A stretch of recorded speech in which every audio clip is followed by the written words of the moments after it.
Okay, those of us who work in healthcare have seen some horrible, scarring things in our careers. And it's weird because we're actually still afraid to talk about these things with our patients to prevent them from happening in the future. So I am going to walk you through one of these scenarios that terrifies doctors and nurses and people who take care of you and should terrify you into actually doing something to prevent it. Imagine this. You've not talked about what your wishes are at the end of life. You've never had the conversation because you think you're going to live forever. And something happens. You're found unconscious, the paramedics rush you to the hospital, and this happens. You lose your pulse. You stop breathing. You're in the emergency department. What happens next? The nurse who notices this calls what we call a code or a rapid response, and all hell breaks loose. Every single person you can imagine in the hospital shows up at that bedside. Medical students, nurses, doctors, anesthesiologists, pharmacists, everybody. And this is how it goes down. Someone checks for a pulse and they realize you don't have one. They put pads on you to try to see what your rhythm is, and they see you don't have a rhythm. The next thing they do is they grab a student and they put them at your sternum and say, begin compressions. And it looks like this. They are on your sternum pushing hard on your chest. Presumably, you're unconscious. But if they push hard enough, you just might get enough circulation to be peripherally aware of the rest of the torture that's about to happen. At this point, one of the attending physicians sees that this guy's pushing on your chest and says, you're not doing it right. You need to push harder and faster, 2 to 3 inches, and you start to hear the ribs crack. At this point, someone's at your head, pushing your head back into a jaw thrust position and taking something called a laryngoscope because you're not breathing. They need to do something ASAP. They don't have time to worry about whether this metal crowbar that they're using to pry open your airway is going to crack your teeth or cause any damage to your soft tissues. They are going to pry it open to take a look at your vocal cords, and then they are going to pass in a tube about this big into your airway and start bagging you. They might miss first. It might go in your esophagus, in which case your stomach will hyperinflate and get distended until they figure it out, pull out, and put it back in. At this point, there's yelling and there's shouting, and they start to figure out we need to get IV access so we can give you drugs to get your heart started and get your blood pressure back up. Well, where are the easiest places to go? If we can't get an arm because you're dehydrated or you're in shock, we're going to go in the groin.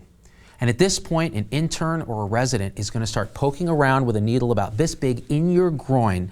Blood will be going everywhere. They might hit your artery in their rush to find the vein, in which case you'll get a big bunch of blood under the skin there. They'll then fish in a wire into your vein and put in a catheter and stitch it into your groin. At this point, they're squeezing you full of medication, some of which your body makes naturally under stress, like epinephrine, which if you were aware of what a supratherapeutic dose of epinephrine felt like, it would feel like an elephant was standing on your chest and you were about to die.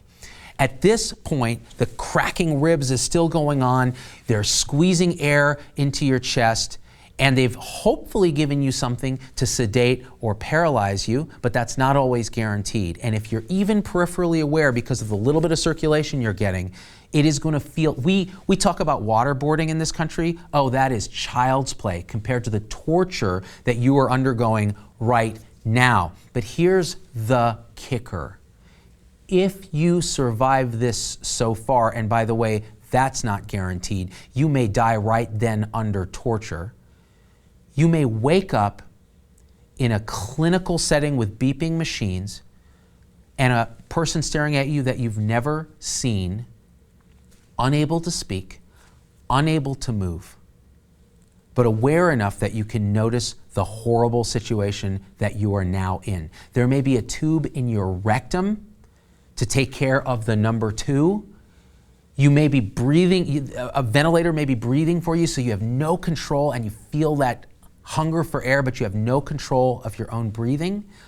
All of these things you might wake up to, and worse. Tubes, wires, chaos. And it's no wonder that even people who survive the ICU often have post-ICU psychosis and PTSD from their experience there. Now, in the setting of all this, You might still die in that setting. And all of this is entirely preventable by you. All you had to do was tell someone you cared about, that you determined is going to make decisions for you when you can't, what your values and wishes are. If you're a 38-year-old guy and you think that the CPR might get you healthy again, you may tell them, do everything until it looks like the doctors are saying it's not going to work anymore, in which case I want you to stop, make me comfortable, give me medicine to keep me comfortable, maybe take the breathing tube out, give me full flow oxygen, and let me pass. Allow natural death, AND. But what if you're 80 or 85 and you have dementia? What if you have cancer that's terminal? What if you have another terminal condition? Would you even want to go down this route and die like 20% of Americans do in a critical care bed surrounded by strangers in the coldest place you can be in?